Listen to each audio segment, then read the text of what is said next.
আত্মশুদ্ধি ও গুনাহ মাফের ফরিয়াদের কামনা করে আখিরি মোনাজাত হয়েছে টঙ্গীর তুরাগ তীরে। বিশ্ব ইজতেমার দ্বিতীয় পর্বের আখিরি মোনাজাতে অংশ নেন হাজার হাজার মানুষ। দুপুর 12:38 শুরু হওয়া মোনাজাত চলে প্রায় 24 মিনিট। মোনাজাত পরিচালনা করেন মাওলানা ইউসুফ বিন সাদ। নাজিবুর রহমানের রিপোর্ট। ঘড়ির কাঁটায় বেলা 12টার পর জনসমুদ্রে হঠাৎ নেমে আসে পিন পতন নীরবতা। যে যেখানে ছিলেন সেখানে দাঁড়িয়ে কিংবা বসে হাত তোলেন মহান আল্লাহর দরবারে।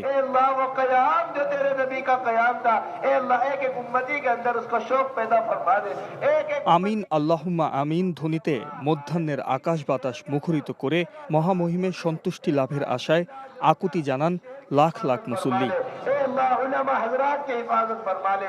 মাওলানা সাদ অনুসারীদের ইজতেমার আখেরি মোনাজাত পরিচালনা করেন মাওলানা ইউসুফ বিন সাদ। প্রায় 24 মিনিট ধরে চলে আখেরি মোনাজাত। রোববার সকালে চারিদিক থেকে অনেক মুসল্লি টঙ্গীতে পৌঁছান। মোনাজাতের আগে ইজতেমা মাঠ কানায় কানায় পূর্ণ হয়ে মুসল্লিরা মাঠের আশেপাশের রাস্তা অলিগলিতে অবস্থান নেন।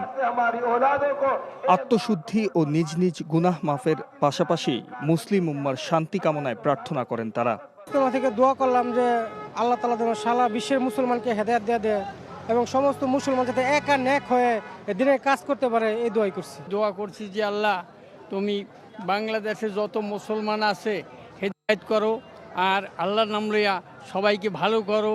এলাকায় এলাকায় যে মসজিদের মধ্যে মানুষকে আল্লাহ তাআলার রাস্তায় কিভাবে ডাকবো, আল্লাহ ভুলা লোকগুলোকে আল্লাহর দিকে কিভাবে ডাকা যায়, হ্যাঁ, মসজিদ বেমুখ লোকগুলোকে মসজিদের দিকে কিভাবে নিয়ে আসা যায়, এই সংক্রান্ত আলোচনা করেছেন।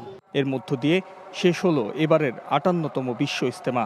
আগামী 18 ফেব্রুয়ারি প্রশাসনের কাছে মাঠ হস্তান্তর করবেন সাদ অনুসারীরা। Najibur Rahman, NTV news, Tongi, Gazipur. ঘরে ফেরা মানুষের পরিস্থিতির খবর জানাতে টঙ্গী এলাকায় সড়কে আছেন আমাদের স্টাফ করেসপন্ডেন্ট নাসির আহমেদ। আমরা তার সাথে সরাসরি কথা বলছি। নাসির, মুসল্লিদের ঘরে ফেরা বিষয়ে আপনার কাছে কি তথ্য আছে আমাদেরকে জানাবেন।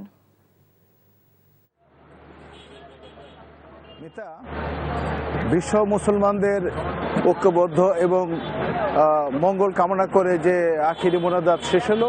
মোনাজাত শেষ হওয়ার পরে শুরু হয়েছিল জোহরের নামাজ, এবং নামাজের পরে তারা খাওয়া দাওয়া শেষ করে এখন তারা রাস্তায় আস্তে আস্তে বের হচ্ছেন। তো মহাসড়ক মোনাজাতের সময় মহাসড়ক অনেকটাই ফাঁকা ছিল। প্রতি বছরের ন্যায় এবার অত ভিড় ছিল না। মহাসড়কে যানবাহন চলাচল সকাল থেকেই স্বাভাবিক ছিল, যার জন্য কোনো যানজট ছিল না।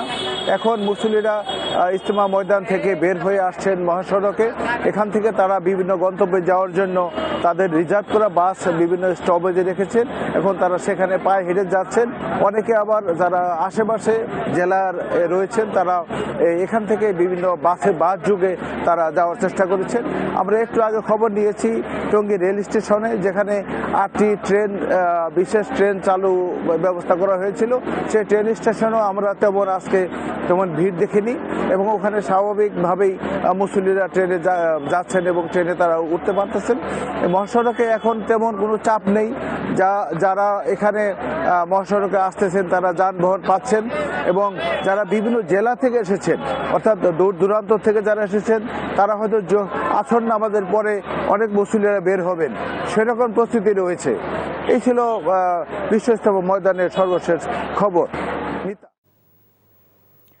টঙ্গী থেকে জানছিলাম ইজতেমা ময়দান থেকে মুসল্লিদের ঘরে ফেরার খবর।